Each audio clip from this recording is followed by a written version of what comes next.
Have you ever gotten that promotion you worked months for, only to feel like a complete fraud walking into your new office?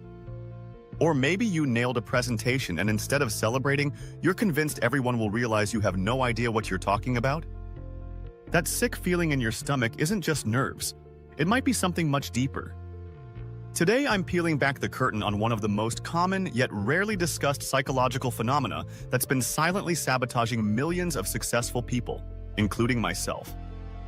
What I'm talking about is imposter syndrome, and if you've never heard this term before, prepare to have your mind blown. This isn't just being modest or having a bad day. Imposter syndrome is that persistent voice in your head telling you that every achievement, every compliment, every success you've earned is nothing more than an elaborate accident. It's the belief that you're fooling everyone around you, and it's only a matter of time before they discover you're not as capable as they think. Let me take you back to a moment that perfectly captures how this played out in my early career. I had just been selected for a leadership position at work, beating out several other candidates. Instead of feeling proud, I spent the entire weekend convinced they had made a mistake. I actually rehearsed what I would say when they called to tell me they meant to choose someone else. That conversation never came, but the dread stayed with me for months. The really twisted part about imposter syndrome is how it operates. It has this incredible ability to dismiss every piece of evidence that contradicts its narrative. Got positive feedback? They're just being nice. Completed a challenging project successfully? Anyone could have done it. Received recognition for your work? Pure luck. It's like having a prosecutor in your head who refuses to acknowledge any evidence for your defense. I started recognizing these thought patterns everywhere in my life. Every time I got a new opportunity, that voice would whisper that I was in over my head. When colleagues complimented my work, I'd immediately deflect or minimize it. Social media became particularly toxic because I'd scroll through other people's highlight reels and use them as proof that I was falling behind, that everyone else had it figured out while I was just pretending. The emotional weight of constantly questioning your own competence is exhausting. I found myself working twice as hard as necessary, not because I was passionate, but because I was terrified someone would discover I wasn't good enough.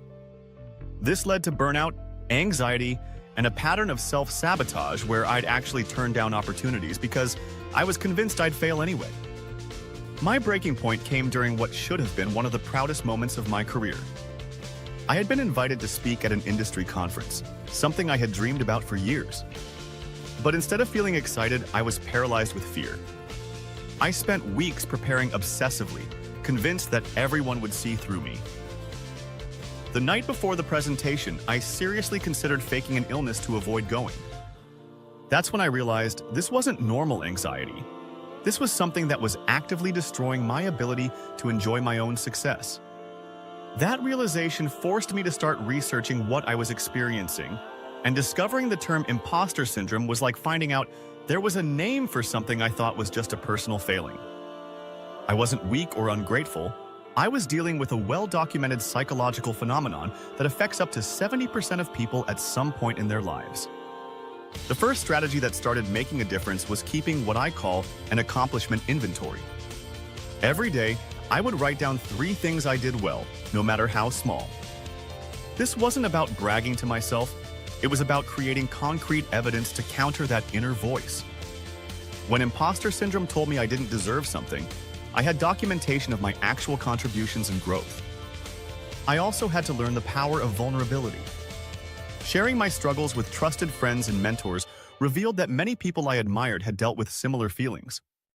One mentor told me that the very fact I was questioning whether I belonged was probably evidence that I did belong. Truly incompetent people rarely worry about their competence. The mindset shift that changed everything was moving from perfectionism to growth orientation. Instead of trying to prove I already knew everything, I started embracing the fact that learning and making mistakes was part of the process.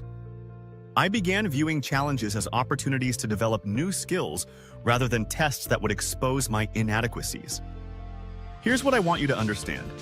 Imposter syndrome isn't something you cure once and forget about. It's more like learning to manage a chronic condition.